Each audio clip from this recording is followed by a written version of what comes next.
కాలం వచ్చిందంటే చాలు. ఎక్కువ అందరూ బాగా ఇష్టపడేది పచ్చళ్ళు కాకుండా పప్పు టైప్లో, చార్ టైప్లో, రసం టైప్లో, వాటరీ ఫామ్లో ఎక్కువ తీసుకోవాలనుకుంటారు. ఎందుకంటే బాగా డిహైడ్రేషన్ అనేది ఉంటుంది కంపల్సరీ. ఈజీ రెసిపీ ఉలవ చారు, చారు పప్పు, ఇంకేదన్నా దీనికి పేర్లు ఉంటే మీరే చెప్పాలి. ఈజీ వేలో మా మమ్మీ చేస్తుంది, చాలా బాగుంటుంది. కొంతమంది ఒక్కొక్కరు ఒక్కొక్క విధంగా చేసుకుంటారు.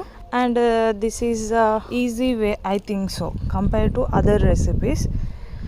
ఫస్ట్ ముందుగా మనము ఉలువల్ని దూరగా వేంపుకోవాలి. దెన్ ఆఫ్టర్ వాటికి రాళ్ళు ఉన్నాయా ఏమైనా ఉన్నాయా అని చూసుకోవాలి. రాళ్ళు తీసుకున్న తర్వాత కంపల్సరీ ఉలువలు అన్న తర్వాత రాళ్ళు ఉంటాయి. డిమార్ట్ నుండి తీసుకొచ్చినా ఎక్కడి నుండి తీసుకొచ్చినా కొన్ని రాళ్ళు అనేది ఉంటాయంట. రాళ్ళు తీసుకున్న తర్వాత కావాల్సిన ఇంగ్రీడియంట్స్ ఒక ఎల్లిపాయ, ఒక ఆనియన్, ఉప్పు, కారం, పసుపు అండ్ ఉలువలు, ఒక నిమ్మకాయ సైజ్ అంతా చింతపండు. ముందుగా రోట్లో అయినా మిక్సీలో అయినా కొంచెం పొట్టు తీసుకునే విధంగా స్లోగా గ్రైండ్ చేసుకోవాలి. రోట్లో అయితే చిన్నగా మెదుపుకోవాలి, పొట్టు వచ్చేస్తుంది. దెన్ ఆఫ్టర్ పొట్టు తీసేసిన తర్వాత రోట్లో ఒక ఎల్లిపాయ, ఉప్పు, ఉలువలు ఈ 3 మెత్తగా దంచుకున్న తర్వాత దెన్ ఆఫ్టర్ ఒక టమాటా మెత్తగా దంచుకున్న తర్వాత టమాటా మెత్తగా అయిన తర్వాత అండ్ చింతపండు, నిమ్మకాయ సైజ్ అంతా చింతపండు నానబెట్టుకున్నాం కదా, ఆ చింతపండు కూడా మెత్తగా దంచుకోవాలి.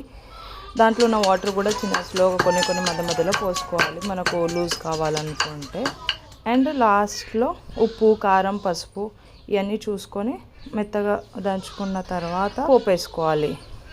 మా ఇంట్లో అయితే ఫ్రెష్ కరివేపాకు ఉంటుందబ్బా, కరివేపాకు తెంపుకొచ్చి అప్పటికప్పుడు మా మమ్మీ పోపు వేసింది. పోపు వేసే టైంలో మనకు కొంచెం లూజ్ కావాలంటే లూజ్, ఎంత అంటే ఏ క్వాంటిటీలో ఎంత లూజ్గా తినాలనుకుంటే ఆ టైప్లో కొంచెం చేసుకొని ఒక 15 to 20 minutes ఉడికిందనుకో మంచి గుమగుమ వాసన వస్తూ ఉంటుంది. ఇంకా నోట్లో నీళ్ళు ఊడుతూనే ఉంటాయి.